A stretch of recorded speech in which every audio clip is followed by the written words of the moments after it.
Jalan hijrah Rasulullah Shallallahu Alaihi Wasallam ke Madinah penuh dengan kesulitan dan bahaya, penuh dengan pengejaran orang-orang musyrik Quraisy dan pengejaran mereka terhadap Rasul mulia. Sejarah mengungkapkan bahwa Rasul singgah ke sebuah tempat kemah bersama para sahabatnya dan mereka mendapatkan sambutan yang baik. Dia adalah Ummu Ma'bad Al-Badawiyah yang telah memberikan pelajaran dalam akurasi sifat dan kefasihan serta terperinci sifat-sifat Rasulullah yang diturunkan Ummu Ma'bad, yang mana tenda tersebut telah disinggahi oleh Nabi hingga menjadi pusat referensi dalam sejarah.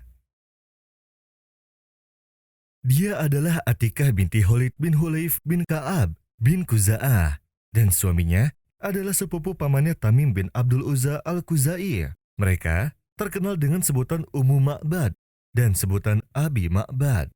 Dari banyaknya penduduk yang menyembah berhala, keberadaan Islam seakan membuat mereka terganggu. Sejak Nabi Muhammad SAW menyebarkan ajaran Islam di Mekah, banyak sekali pertentangan dan pertikaian yang terjadi. Namun, keberadaan Nabi Muhammad SAW selaku penyebar ajaran Allah Subhanahu wa Ta'ala malah membuat kerajaan kaum Quraisy jengkel, sebab tak sedikit dari penganutnya berpindah ke ajaran Islam yang disebarkan oleh Nabi Muhammad SAW. Singkat cerita, tekanan dari kafir Quraisy semakin gencar hingga penyebaran agama Islam di Mekah yang sudah berlangsung selama 12 tahun itu pun harus membuat Nabi Muhammad SAW berhijrah. Kerajaan kaum Quraisy telah berniat untuk membunuh Nabi Muhammad SAW beserta para sahabatnya yang telah masuk Islam. Untuk menghindari itu, berhijrahlah Nabi Muhammad SAW bersama Abu Bakar, Amir bin Fahiro, dan seorang penunjuk jalan bernama Abdullah bin Uraikid dari Mekah menuju Madinah. Dalam perjalanan mereka ke Madinah, para rombongan melihat sebuah kemah dan seorang wanita tua yang sedang duduk di dekat kemahnya di wilayah Kudaid, antara Mekah dan Madinah. Saat itu, Ummu Ma'bad sedang duduk di dekat kemahnya.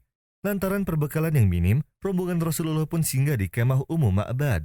Rasulullah dan sahabatnya ingin membeli daging dan kurma dari Ummu Ma'bad. Namun, mereka tidak mendapatkan apa-apa. Saat itu, wilayah Kudaid sedang didera musim paceklik. Lalu Rasulullah melihat seekor kambing yang ada di dekat kemah Ummu Ma'bad.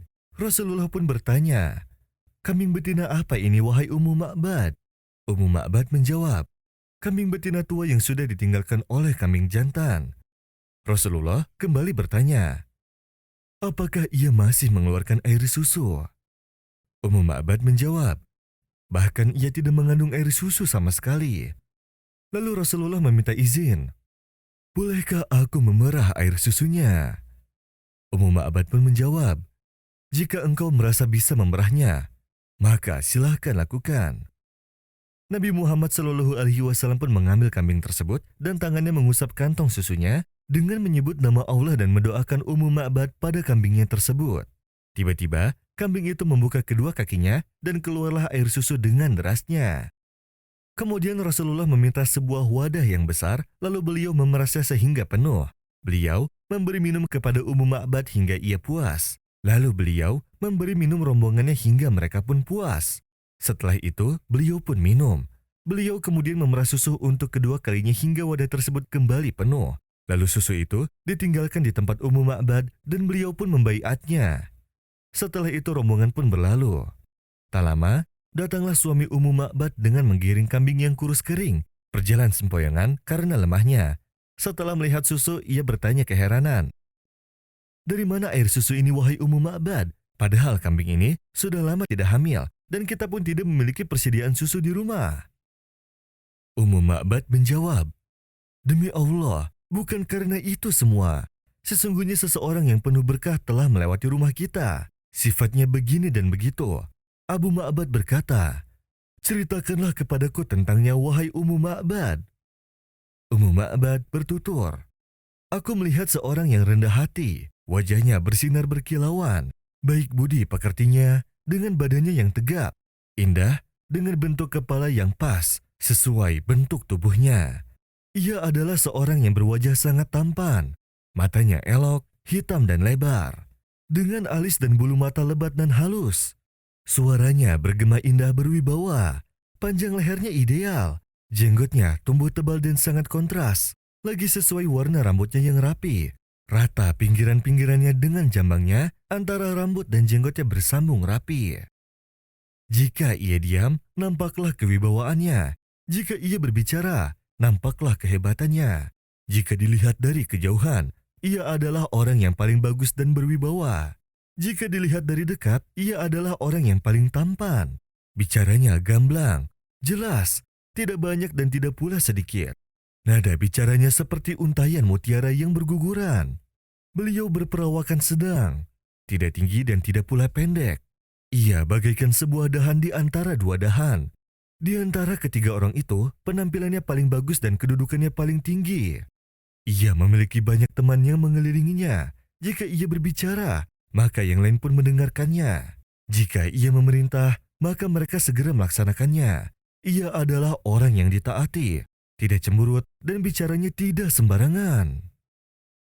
Abu Ma'bad berkata, "Demi Allah, ini adalah seorang dari Quraisy yang sedang diperbincangkan di kalangan kami di kota Mekah. Aku ingin menjadi sahabatnya. Sungguh, aku akan melakukannya jika aku bisa menemukan jalan untuk mendapatkannya." Sungguh terperinci sifat-sifat Rasulullah yang dituturkan Ummu Ma'bad. Kisah Ummu Ma'bad sangat masyhur, diriwayatkan dari banyak jalan yang saling menguatkan satu dengan lainnya. Adapun orang Quraisy, mereka tahu arah Rasulullah. Jadi, mereka mengirim seseorang ke Ummu Ma'bad dan bertanya kepadanya, "Apakah Muhammad telah melewatimu?" Lalu dia menjawab dengan kefasihannya, "Aku tidak tahu apa yang engkau katakan, tetapi ada seorang pemerah domba yang bertamu kepadaku." Lalu Nabi pun tiba di Madinah dengan selamat bersama sahabatnya Abu Bakar As-Siddiq. Lalu, Ummu Ma'bad masuk Islam bersama suaminya dan mereka pindah ke Madinah serta menyempurnakan Islam mereka. Dan pada tahun ke-23 Hijriah, Khalifah memberi wewenang kepada Ummahatul Mukminin untuk menunaikan haji untuk pertama kalinya setelah wafatnya Nabi Shallallahu Alaihi Wasallam. Perjalanan para jamaah berangkat dari Qudait tempat tinggal Ummu Ma'bad yang dipimpin oleh Khalifah Utsman bin Affan dan Abdurrahman bin Auf radhiyallahu anhuma. Dan Ummu Ma'bad radhiyallahu anha hidup sampai zaman Utsman bin Affan. Adapun tentang kefasihannya dalam mensifati tentang Rasul sudah terjaga dalam buku-buku sejarah dan biografi berabad-abad setelah kepergiannya. Dan dikatakan kepada Ma'bad, "Apakah engkau tidak tahu bahwa ada seorang wanita yang tatapan matanya lebih tajam dan lebih menyembuhkan daripada tatapan laki-laki yang memandang laki-laki?" Dan dikatakan bahwa Ali bin Abi Thalib, Imamul Balaghah wal Bayan, pernah ditanya, "Apa sifat yang paling fasih dan paling informatif untuk mensifati tentang Rasulullah Shallallahu Alaihi Wasallam?" Dia berkata, "Apa yang disebutkan oleh Ummu Ma'bad Al-Huzaiyah."